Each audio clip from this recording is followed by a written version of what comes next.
Salvete, salvete omnes, yo soy Néstor Marqués y hoy en Antigua Roma al Día me he venido a la Fundación Telefónica en la calle Gran Vía, en Madrid, para enseñaros una pequeña parte de la exposición Fake News, la máquina de mentiras, una exposición que ha tenido lugar durante unos meses, ahora en 2023 cuando estoy grabando este vídeo, pero lo que estáis viendo pues es que ya ha terminado. No vais a poder ver esta exposición aquí en persona, pero precisamente por eso estoy grabando este vídeo, porque a mí me gusta que estas exposiciones, o al menos la parte que nos incumbe de la antigua Roma, queden eternamente guardadas a través de vídeos como este, porque realmente merece la pena que este contenido se mantenga, que este contenido quede aquí guardado, y sobre todo para aquellas personas que no hayan podido venir a verla en persona, también podemos entregarla de este modo. Además, en esta exposición vamos a hablar de fake news, de bulos históricos, que ya sabéis que es uno de mis temas favoritos, desmentir las mentiras de la historia, las que contaron los romanos sobre sí mismos y las que nosotros hemos contado sobre los romanos. Pero es que, además de eso, vamos a hablar también de patrimonio y tecnología, porque aquí hemos tenido mucho que ver. Vamos a verlo. Mirad, estamos en este espacio dentro de, como os decía, una exposición mucho más grande, y esta sección, esta sala, está dedicada a las noticias falsas a través de la historia. Tenemos Edad Antigua, que es la que a nosotros nos interesa más, tenemos también aquí Edad Media, Edad Moderna y allí al fondo la Edad Contemporánea. Pero como os estaba diciendo, a nosotros nos va a interesar la Edad Antigua, representada por los genios de la propaganda, de los bulos, de las mentiras, que son los romanos, obviamente. Y os decía que, más allá de que ahora comentaremos algunas de estas historias que contamos aquí, en esta exposición ha colaborado también mi empresa 3D Stoa, Patrimonio y Tecnología, que, bueno, seguro que algunos lo sabéis, nos dedicamos a aplicar patrimonio y tecnología de manera conjunta. ¿Qué quiero decir? Pues que las piezas que vamos a ver aquí, al menos una mayoría de ellas, la mayor parte de ellas, están generadas a través de tecnologías de virtualización e impresión 3D. Ahora os cuento más, pero vamos a acercarnos, vamos a empezar a ver un poquito más sobre las piezas que tenemos en este espacio. Como veis, tenemos una introducción sobre las mentiras, los bulos y sobre todo la propaganda también en época romana, y vemos la primera pieza, ya la tenemos aquí delante de nosotros. Se trata ni más ni menos que la carta del Senato Consulto de las Bacanales. Fijaos qué preciosidad de pieza, es una verdadera maravilla, es una copia de la carta que mandó el Senado de Roma a las ciudades romanas y aliadas en el año 186 a.C. Esta carta, este Senato Consulto, esta orden del Senado, tiene que ver precisamente con la prohibición de las bacanales. Además, sobre este tema, y os lo voy a dejar aquí también en la descripción, ya os hablé en El Condensador de Flujo, en el programa de la 2 de Televisión Española dedicado a la historia, y precisamente esta pieza que estáis viendo aquí fue la que saqué en el programa, porque no estamos viendo un original, no estamos viendo la pieza que está conservada en el Museo de Historia del Arte de Viena. Ojalá la pudiéramos traer aquí, pero esta pieza que estáis viendo es una réplica generada a través de impresión 3D. Os la voy a poner aquí bien de cerquita para que podáis verlo. A pesar de que parece que es una pieza de bronce, es impresión 3D, es plástico que está después pintado para que parezca ese bronce original. Es una verdadera maravilla. Bueno, pues esta es una de esas piezas que nosotros desde 3D Stoa creamos para trabajar la tecnología y el patrimonio, porque de otra manera no habíamos podido traer esta pieza única y maravillosa a esta exposición. Gracias a esa tecnología de virtualización e impresión 3D, así como de modelado 3D, podemos verla aquí. Es una verdadera maravilla, y es que la tecnología, cuando se utiliza bien, da lugar a cosas como esta. Pero pasemos ya al contenido, pasemos ya a lo que significa y a lo que representa esta pieza que tenemos aquí. Y es que esta carta nos está relatando lo que ocurrió a principios del siglo II a.C., con los ritos, los cultos de las bacanales. Las bacanales todos las tenemos asociadas, y ese es uno de los grandes bulos que siempre nos hemos creído de la antigua Roma, las tenemos asociadas a pues el sexo, las orgías, en fin, todo lo que queráis pensar en el mundo erótico, ¿no? Cuando la palabra bacanal aparece, encima lo mezclamos con un poquito de vino, alcohol por encima y bueno, tenemos una fiesta romana estupenda. Bueno, pues tenéis que saber que realmente las bacanales no tienen nada que ver con todo eso. Las bacanalia eran los rituales del dios Baco, los rituales que los fieles, o en este caso las fieles, en el siglo III a.C., realizaban para entrar en conexión con el dios. Por supuesto, Baco es el dios del vino, Dionisos en el mundo griego, porque al final esto es un culto que viene del mundo griego, es el dios del vino. Y como dios del vino, pues la bebida sagrada de los ritos era el vino que bebían esas bacantes, esas fieles, esas mujeres que querían entrar en contacto directo con la divinidad a través de esa bebida de salvación, a través del vino. Por supuesto, claro, imaginad la embriaguez les hacía llegar a una especie de éxtasis místico en el que creían que entraban en contacto con Dionisos. Ese culto griego llegó al mundo romano en el siglo III a.C., pero en el principios del siglo II a.C., una sacerdotisa, Pácula Ania, decidió que iba a dejar entrar también en el culto a los hombres, no solo a las mujeres. Y ese fue el verdadero problema, porque estos ritos eran mistéricos, es decir, tenían una necesidad de iniciación y solo los iniciados podían conocer los ritos y, por tanto, eran un poco secretos y nadie sabía lo que allí realmente ocurría. Cuando estos ritos se realizaban, además de noche y en el campo, en los bosques, pues empezaron a pensarse que allí podía pasar cualquier cosa, porque, claro, si las mujeres tenían estos ritos, pues realmente no tenían importancia. En el mundo romano ya sabéis que la mujer en ese sentido no tenía importancia, era un mundo totalmente machista, lógicamente, pero cuando los hombres se introducían en un culto extranjero, y esto es muy importante, un culto extranjero, podían empezar a dejar de lado a los dioses tradicionales, y eso no podía permitirse, eso no podía pasar. Sobre todo, estamos hablando del siglo II a.C., un momento en el que todavía no estamos empezando realmente a ver el contacto entre Grecia y Roma, que ha empezado en el siglo III, un poquito en el IV a.C., pero sobre todo en el III a.C., y los romanos todavía no están acostumbrados a esos cultos extranjeros. Los romanos tienen una moral muy tradicionalista y eso es lo único que les importa. Con lo cual, la llegada de este tipo de culto va a suscitar muchos problemas. Precisamente por eso, en el año 168 a.C., los dos cónsules reúnen en una contio, en una asamblea puramente informativa, porque la decisión ya estaba tomada, reúnen al pueblo y les dicen que van a prohibir las bacanalia, que van a prohibir esos ritos.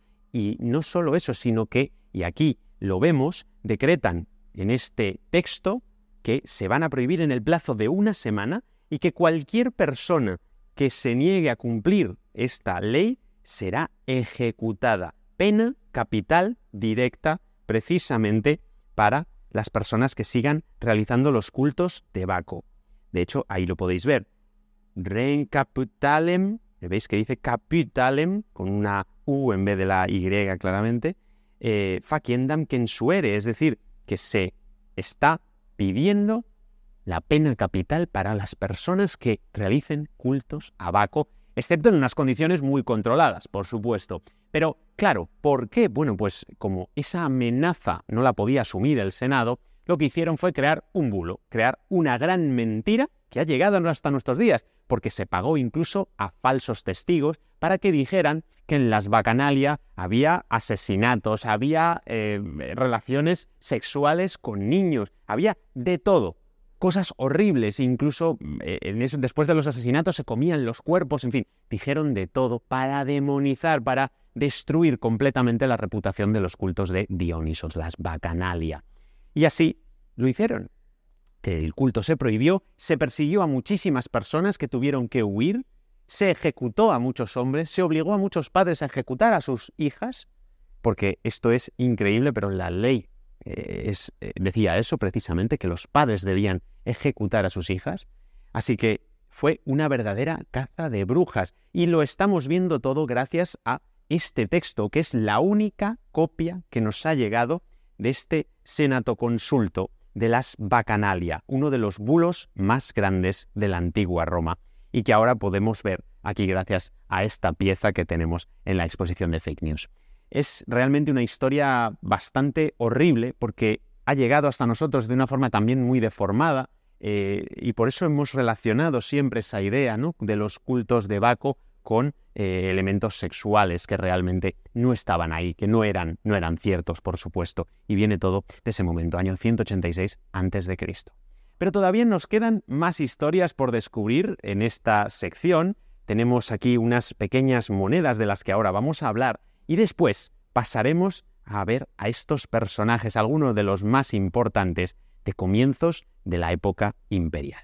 Primero, como os decía, vamos a pasar a ver estas piezas que tenemos aquí. Son unas monedas, me voy a acercar para que las veáis bien. Se trata de dos monedas de Marco Antonio y una emitida por el emperador Augusto, esta que tenéis aquí.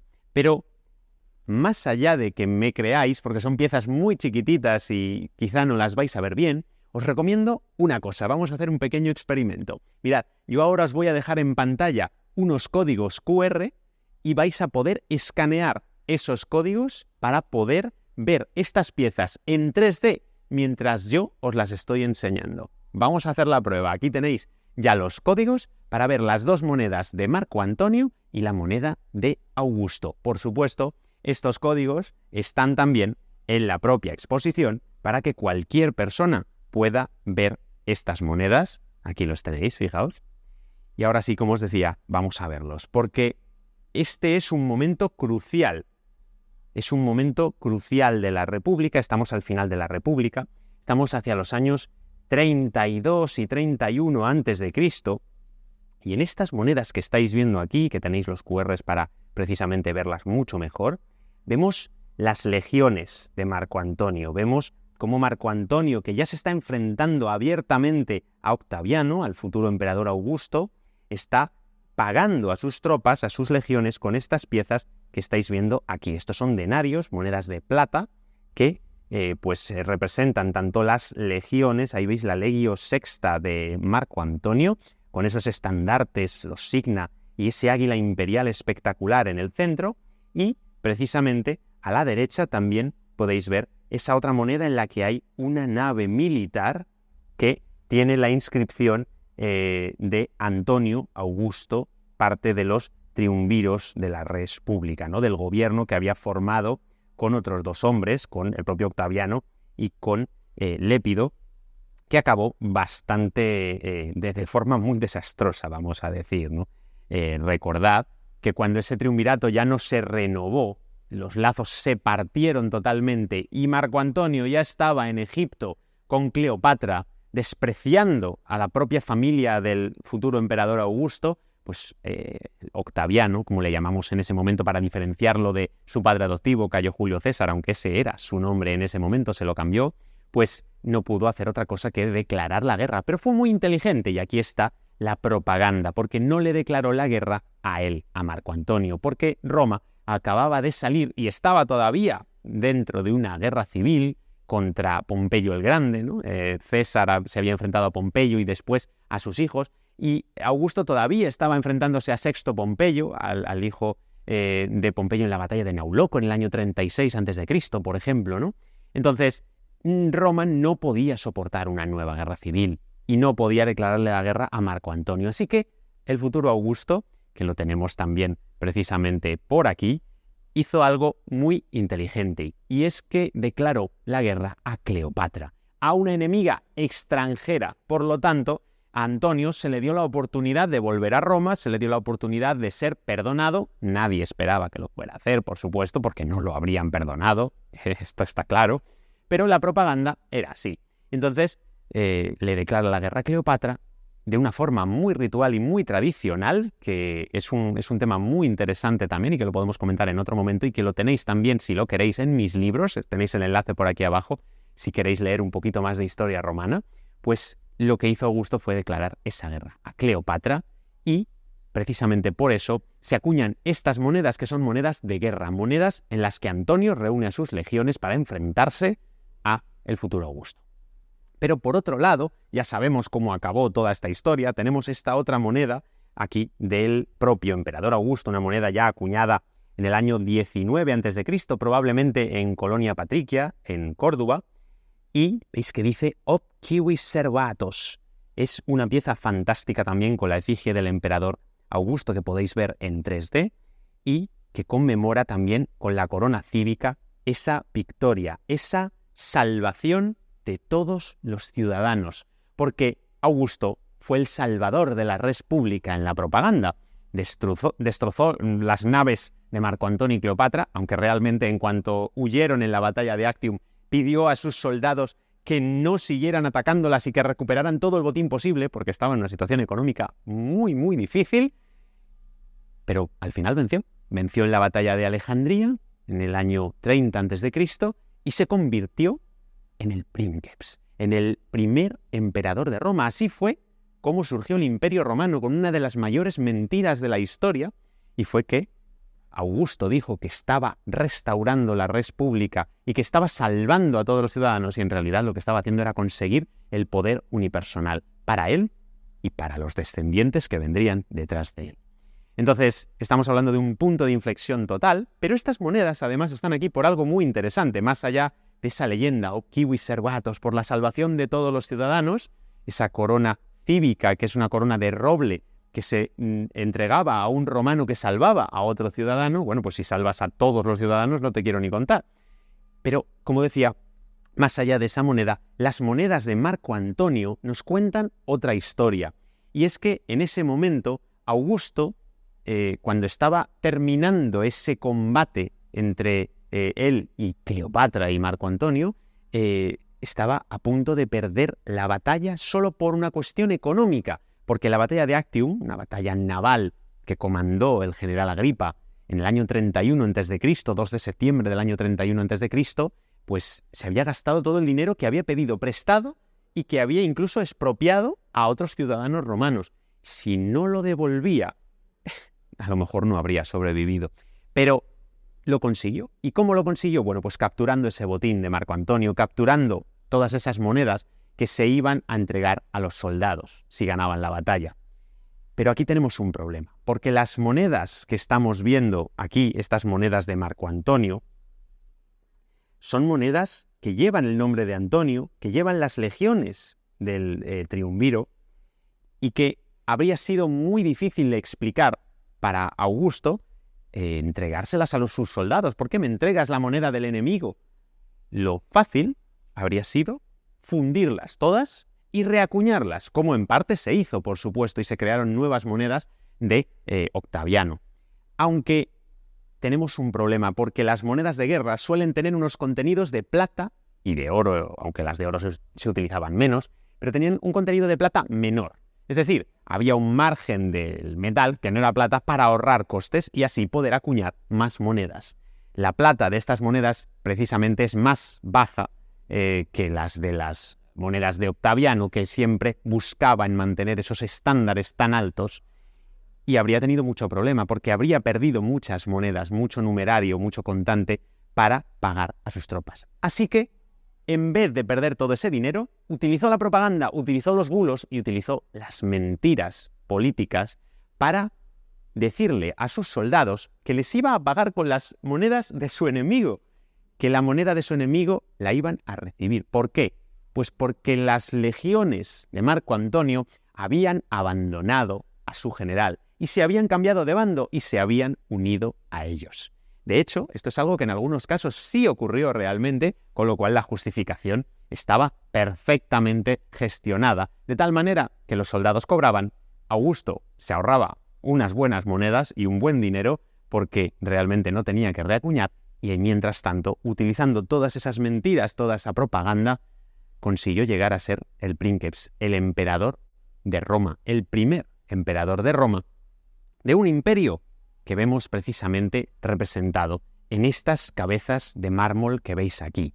Bueno, debo decir que hablo de cabezas de mármol porque los originales de las piezas que estáis viendo efectivamente son de mármol, pero estas piezas que veis aquí están hechas mediante impresión 3D. Son réplicas que nosotros mismos hemos creado desde 3D Stoa para conseguir tenerlas aquí. Porque cuando a mí me pidieron asesoría para este fragmento de la exposición, lo cual agradezco muchísimo a la Fundación Telefónica contar conmigo, pues yo les hice la lista de los Reyes Magos. Yo les hice una lista de piezas que a mí me gustaría tener en esta exposición.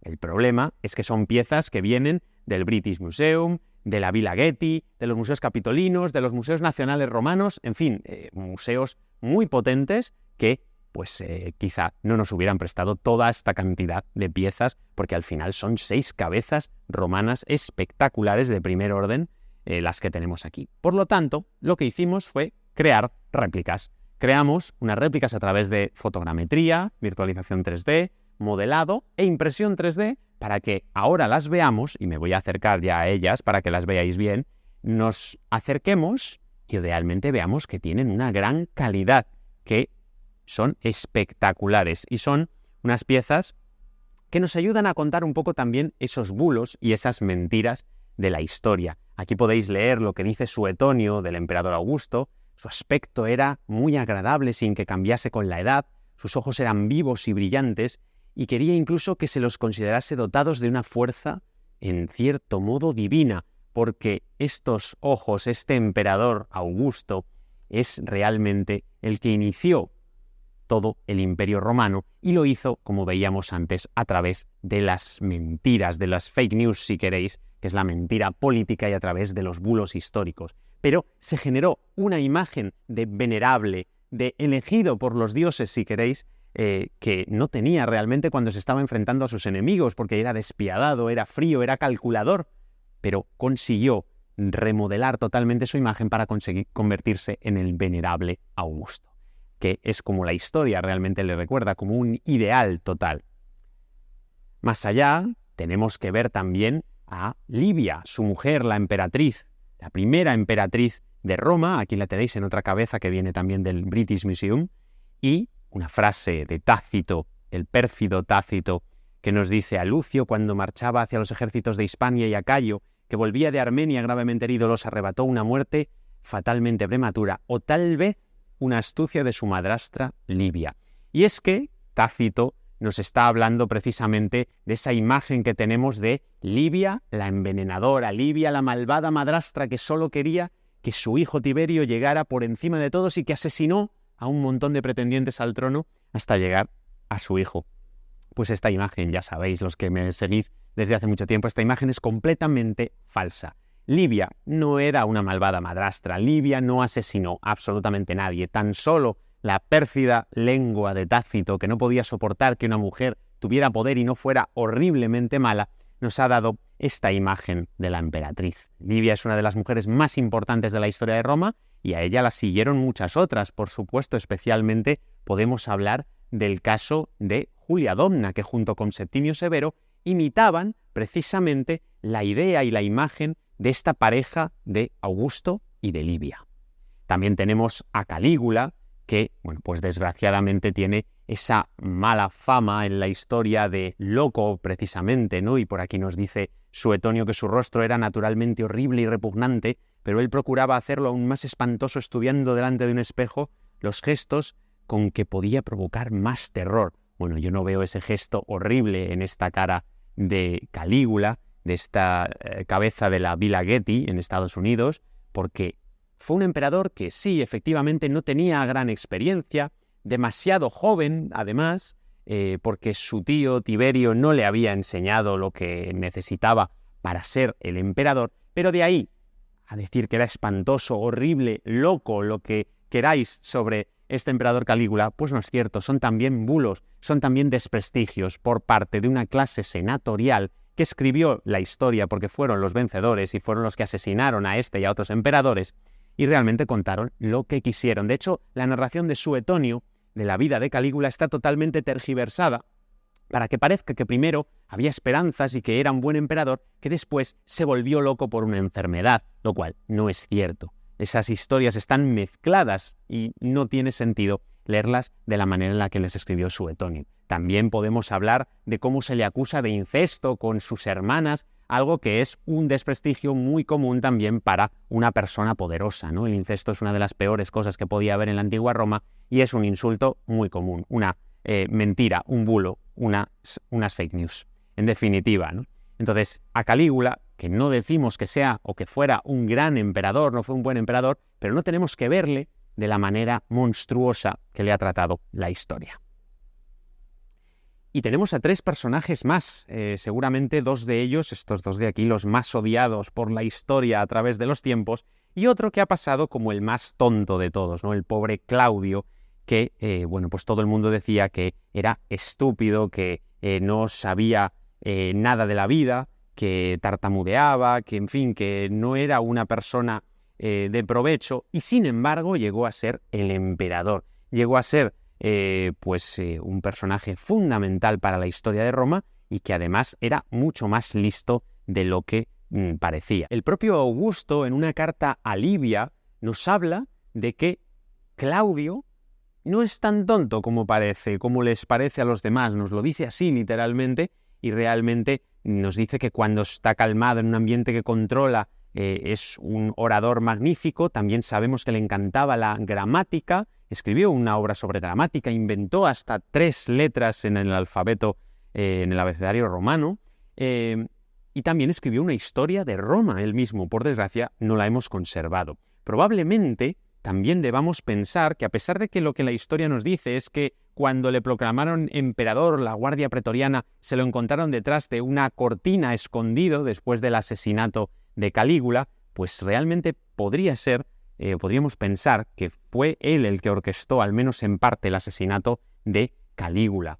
Y que, simplemente se dejó raptar, digamos, por los pretorianos, a pesar de que el Senado le pedía que restaurara la res pública y que dejara aquel experimento imperial con los príncipes para el pasado. Sin embargo, él, que era senador, no hizo caso, él fue el emperador y utilizó un poco esa estrategia de decir, no, es que a mí me han secuestrado los guardias pretorianos y no me han dado más opción que convertirme en el emperador. Así que una figura interesantísima, la de Claudio. Terminamos ya con estas 2 que tenemos aquí, seguramente los 2 personajes, como decía, más odiados por la historia, especialmente por el cristianismo. 2 piezas de los museos nacionales romanos espectaculares. La primera de ellas es, por supuesto, el emperador Nerón, de quien se dijo que quemó Roma en el año 64, y no es cierto, obviamente. Nerón no quemó Roma, el incendio de Roma fue completamente fortuito, como tantos otros que hubo en la ciudad en el año 80, en el año 283, en fin, hubo muchos incendios y no culpamos a los emperadores que estaban en ese momento en el cargo de haber incendiado la ciudad. Además, esta cabeza, como veis, está con la toga por encima, lo que llamamos capite velato, cabeza tapada, porque está representándose como sacerdote, como el nuevo Pontifex Maximus, el sacerdote supremo de los pontífices. Y es que esta cabeza nos representa a Nerón al comienzo de su reinado. Este es Nerón, digamos, el primer día del reinado para inaugurarlo. Es una pieza excepcional, también una verdadera maravilla haber podido hacer esta recreación. Y tenéis que saber, como os decía, que Nerón no fue el anticristo que nos plantearon incluso los cristianos, ¿no? No fue ese mal emperador. Es cierto que Nerón hubiera preferido ser cantante, actor, músico, antes que emperador de Roma, antes que princeps, pero es lo que le tocó, es lo que le tenía reservada la vida, e intentaba compaginar un poco las 2 cosas, sobre todo haciendo muy poco caso al Senado, que realmente no tenía ningún poder, el poder lo tenía el emperador. Y por eso, esos lujos que tenía en su vida, esa dedicación a las artes, a la música, a todos esos elementos que se veían como ajenos a lo propiamente público en Roma, ¿no? Y a lo más importante para los romanos, esa virtus, esa pietas, esos elementos que Nerón no parecía demostrar porque se dedicaba más a esos lujos, a esos placeres y a ese arte, pues es lo que le han convertido en el peor de los emperadores, especialmente para el cristianismo. Hablaremos en otros casos, y seguro que ya conocéis esa historia, sobre por qué el cristianismo le ha tenido en el mayor de los infiernos, ¿no?, al emperador Nerón, y sobre todo por qué tiene tanto que ver el número 666 con este personaje de aquí, con el emperador Nerón, porque realmente ese número es literalmente el emperador Nerón. Ya sabéis que esta historia y otras muchas las podéis leer en mi libro Fake News de la antigua Roma, que tenéis en la descripción el enlace para que, si queréis, lo podáis leer, porque es muy interesante conocer esta historia, pero ya os contaré más en otros vídeos. Y finalmente tenemos al emperador Domiciano. El emperador, pues también junto con Nerón, más despreciado por la historia, especialmente por aquellos autores que estaban intentando ensalzar la figura de quien vino después. No el emperador Nerva, que es un emperador solo de trámite, que estuvo 2 años en el trono, sino del emperador Trajano. El Optimus Princeps, el mejor de los emperadores. Bueno, pues para ser el mejor de los emperadores hay que desprestigiar a todos los que vinieron antes, sin incluir al emperador Augusto, que por supuesto es el modelo de la virtud, y el más desprestigiado, por supuesto, es sin duda Domiciano, el que justo precedió a Trajano. Aquí tenéis esta preciosa cabeza, una de las pocas que se salvaron de la llamada damnatio memoriae, que es la condena al olvido que le hacían a aquellos personajes que el Senado consideraba despreciables. Y cuidado, aquí está el punto interesante, el Senado era quien lo consideraba, el pueblo quería muchísimo al emperador Domiciano, fue un gran emperador, era culto, era sano, no bebía alcohol en ningún momento para estar perfectamente lúcido, y sobre todo también fue un gran gestor y un gran administrador económico del imperio, y esto lo sabemos porque nos lo han dicho ya algunas fuentes, nos lo dejan entrever, lo dijo ya Theodor Mommsen en su Historia de Roma, y lo dicen ahora los estudios metalográficos, por ejemplo, de sus monedas, que vuelven a tener una pureza tremenda, casi del 100% de plata y de oro en los denarios y los áureos, que eso es algo que solo hemos podido saber ahora con estos estudios actuales. La plata y el oro en reinados anteriores habían reducido muchísimo esa cantidad, llegando hasta el 90-80% de plata y de oro, para poder producir más monedas porque no tenían suficiente material. Domiciano, sin embargo, consiguió sanear las arcas del Estado, consiguió dejar una Roma al estilo de Augusto de mármol. Realmente quien dejó esa Roma de mármol definitivamente fue el emperador Domiciano. Construyó y restauró muchísimos templos, muchísimas estructuras. Construyó por primera vez en mármol el templo de Júpiter Óptimo Máximo Capitolino, el templo más importante de la historia de Roma. Y todo eso se lo debemos a Domiciano, a un emperador que reinó pues unos 18 años, que sin el apoyo del pueblo no hubiera llegado hasta ese punto. Era el emperador que realmente merecía Roma en ese momento, que supo dar la paz a Roma cuando era necesario dársela y no gastar vidas y dinero en la conquista de la Dacia, aunque luego ya sabéis que propagandísticamente se vendió como una tregua horrible que había hecho Domiciano y que fue Trajano quien conquistó finalmente la provincia. Lógicamente eso es toda una propaganda gloriosa para glorificar especialmente al Senado. Trajano era muy inteligente en ese sentido también y supo apreciar la necesidad de mantener al Senado tranquilo y contento para no acabar como su antecesor Domiciano, incluso su amigo Domiciano, que fue quien le aupó a Trajano hasta los altos rangos militares. Y bueno, pues ahí tenemos a ese otro personaje tan desprestigiado, pero tan importante para la historia de Roma. Bueno, pues aquí tenéis ya todas estas piezas que hemos conocido en esta exposición de Fake News, la máquina de mentiras de la Fundación Telefónica. Espero que os haya parecido interesante hablar un poquito de todos estos personajes, verlos a través de las piezas de virtualización e impresión 3D, viendo esas monedas virtualmente, viendo todas estas réplicas que tenemos aquí y que por suerte seguirán estando, digamos, disponibles para que más exposiciones, para que más instituciones, si quieren, puedan conseguirlas, puedan alquilarlas, digamos, desde la colección de 3D Stoa, que las tenemos nosotros guardadas. De hecho, las veréis porque os las iré enseñando también por redes, porque mientras que no están en alguna exposición, tengo la suerte tremenda de tenerlas en mi despacho. Así que muchísimas gracias por llegar hasta aquí. Este vídeo ha sido largo, pero creo que era muy interesante contaros todas estas historias individuales de las que hemos hablado aquí en esta exposición. Muchísimas gracias por ver estos vídeos. Como siempre, tienes muchísimo más contenido aquí y en todas las redes sociales. Y te animo a que si te apetece profundizar todavía más, leas mi libro Fake News de la Antigua Roma. Lo tienes en la descripción, como te decía. Gracias, como siempre, de verdad que sin vosotros no podría estar aquí y os lo tengo que agradecer. A todos estos personajes que tenemos aquí detrás también, por supuesto, pero bueno, vosotros sois los que estáis detrás de la pantalla viendo estos vídeos. Muchísimas gracias de verdad. Yo soy Néstor Márquez y nos vemos en el próximo vídeo. Bene vale.